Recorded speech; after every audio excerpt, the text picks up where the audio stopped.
मेरे सम्मानित श्रोता, मैं एडवोकेट के बी सिंह आपका स्वागत करता है।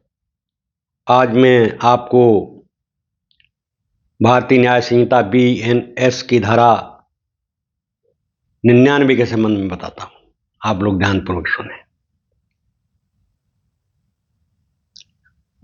भारतीय न्याय संहिता की धारा 99 एक महत्वपूर्ण धारा है जो बच्चों के खिलाफ अपराधों से संबंधित है।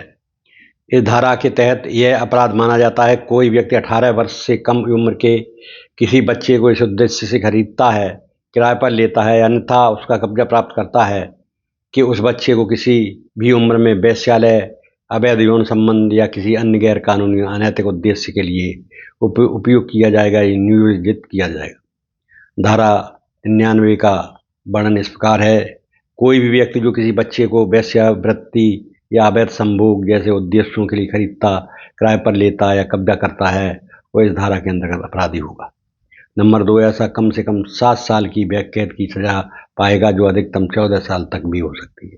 इसके साथ जुर्माना भी लगाया जाएगा। स्पष्टीकरण 1 के तहत यदि कोई वेश्यालय का संचालक या प्रबंधक 18 वर्ष से कम उम्र की महिला को या लड़की को खरीदता है या कब्जा करता है तो उसी वेश्यालय के उद्देश्य से कब्जा माना जाएगा जब तक कि विपरीत न साबित हो जाए। नंबर 4, इस धारा के उद्देश्य बच्चों को यौन शोषण, वेश्यावृत्ति या अन्य अवैध गतिविधियों से, अवैध अनैतिक कार्यों से बचाना है।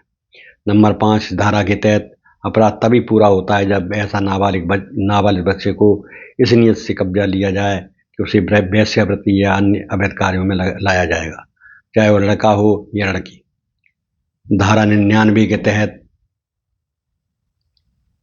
के अपराधों को रोकना और दोषियों को सजा दिलाना भारतीय न्याय संहिता का एक अहम प्रावधान है जो बच्चों की सुरक्षा, उनके मौलिक अधिकारों की रक्षा करता है। यदि कोई व्यक्ति इस धारा का उल्लंघन करता है तो वह 7 साल की से 14 साल तक की सजा या जुर्माना भुगतने के लिए तैयार रहना चाहिए।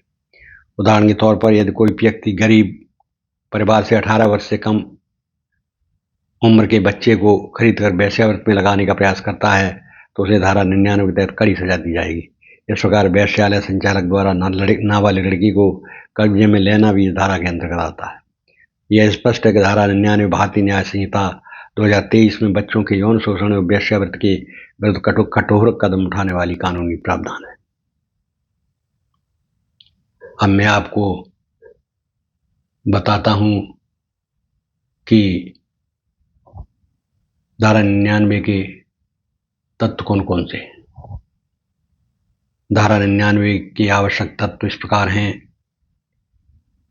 नंबर 1, कार्य का प्रकार। धारा 99 के अंतर्गत कोई कार्य इस स्थिति में आता है जहां लोक सेवक या सरकारी अधिकारी अपने पद के रंग में सद्भावना पूर्वक कार्य करते हैं, भले ही वह कार्य विधि से अनुसार पूरी तरह न्यायोचित न हो, लेकिन ऐसा कार्य मृत्यु या गंभीर चोट की आशंका न उत्पन्न करे। ऐसे कार्यों के विरुद्ध निजी प्रतिरक्षा का कोई अधिकार नहीं होता है। सद्भावना कार्य करने वाले लोक सेवक या सद्भावना पूर्वक कार्य करना अनिवार्य है अर्थात वह बिना दुर्भावना और ईमानदारी से काम कर रहा है। निजी सुरक्षा का अभाव। धारा 99 के अनुसार यदि कोई व्यक्ति ऐसा कार्य कर रहा है जो दूसरे व्यक्ति के उसके खिलाफ निजी बचाव का अधिकार नहीं होता है जब तक कि उसे मृत्यु या गंभीर चोट की आशंका न हो। सार्वजनिक प्राधिकरणों की सुरक्षा में उपलब्धता या सुरक्षा के लिए सार्वजनिक अधिकारियों से संपर्क करने का पर्याप्त समय हो तो निजी बचाव का अधिकार नहीं होगा। निर्देशों का पालन। लोक सेवक के निर्देश पर कार्य करने वाले अधीनस्थों व एजेंटों को धारा 99 के तहत संरक्षण प्राप्त होता है। नंबर 6, आनुपातिकता।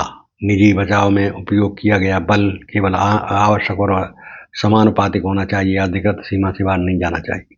इस प्रकार धारा 99 का मुख्य उद्देश्य यह है कि लोक सेवक को अपने कर्तव्यों को सद्भावना पूर्वक निभा रहे हों, उनके कार्य में बाधा डालने के लिए कोई निजी बचाव का अधिकार न हो जिससे कानून व्यवस्था बनाए रखी जा सके और सरकारी कार्यों में अवरोध न हो। इस प्रकार आपने धारा 99 का वर्णन सुना।